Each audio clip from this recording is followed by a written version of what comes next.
Hello everyone, this is Indu. I hope you are doing well. In today's video, we will cover what is the dependency injection in .NET Core with practical explanation.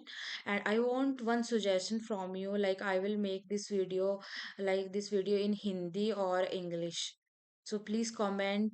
So I will next video I will try to make if you're comfortable in Hindi, then I will try to make in Hindi. So dependency injection, firstly, its definition is dependency injection is a design pattern used to reduce the tight coupling, and it will provide us loose coupling, loose coupling. Okay. In .NET Core, dependency injection is used to automatically provide or inject the object class needs instead of creating them inside the class. I will explain you with the help of simple example. I have a two project. In one project, I have implemented dependency injection, and one project I have not implemented dependency injection. We can do it directly. We can write the code. This is a project where I can implement dependency injection. I will show you here. For example, you can see here here we can implement dependency injection rather than directly inject here our private application db context class. We can make a separate interface. For example, here we can make a separate interface, and all the implementation interface in here we can only give the definition of the method. So this is also very important question, what is the interface? So in an interface we only give the definition of the method, and actual implementation we can do here. For example, get all. If you are go here, go to implementation. So you can see here we can do the implementation in the service, and here we can inject this application db context where we can make our table and inject our db context. This is our table in the database products, and this is our class name. So rather than directly call our application db context, read only app db context, rather than directly calling this, we can this method call from outside. So we can achieve a dependency injection with the help of interface, and we can inject this interface in our constructor. This is a constructor. I also add here comment. This is a constructor. So it will provide a loose coupling. Why it provide a loose coupling? Because you can easily extend our method if you want a new method, like if you want this edit, so you easily extend this method. So that is a feature like loosely coupled, not dependent to each other. If you added here you can give the implementation. For example, you can see here we added new one, so you can give the implementation. So they are not totally dependent to each other. You can see here we can implementation of this method, that we can make this new method.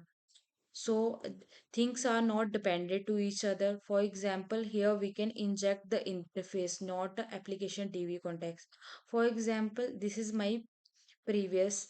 Here I can't make any interface and service. Directly we can do all the data related work, like to fetching data from the table, for finding by id, to add data in the database, to update all the thing I can do here in the same controller. So here I can't implement a dependency injection, I can't follow a solid principle, and so it will dependent to each other. Here it will implemented a tight coupling, like all are dependent to each other.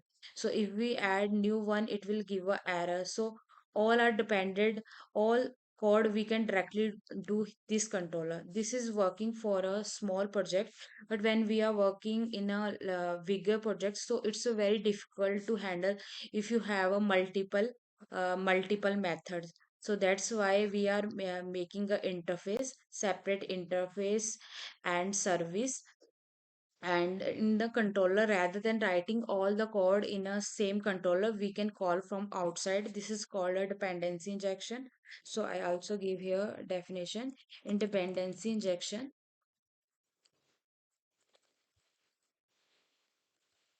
rather than writing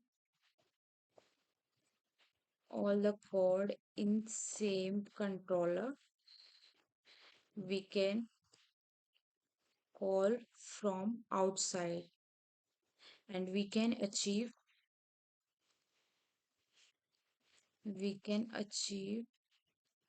dependency injection with the help of constructor, with the help of interface.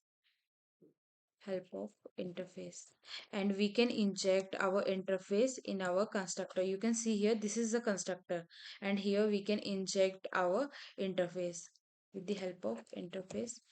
And we can achieve a dependency injection with the help of interface. And we can we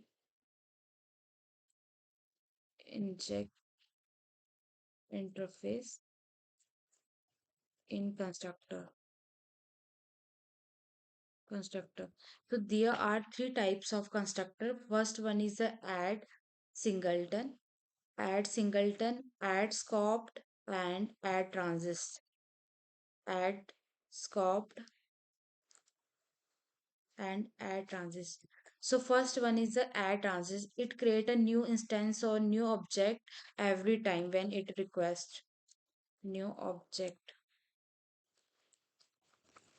Add scope, it create a new instance or object per HTTP request.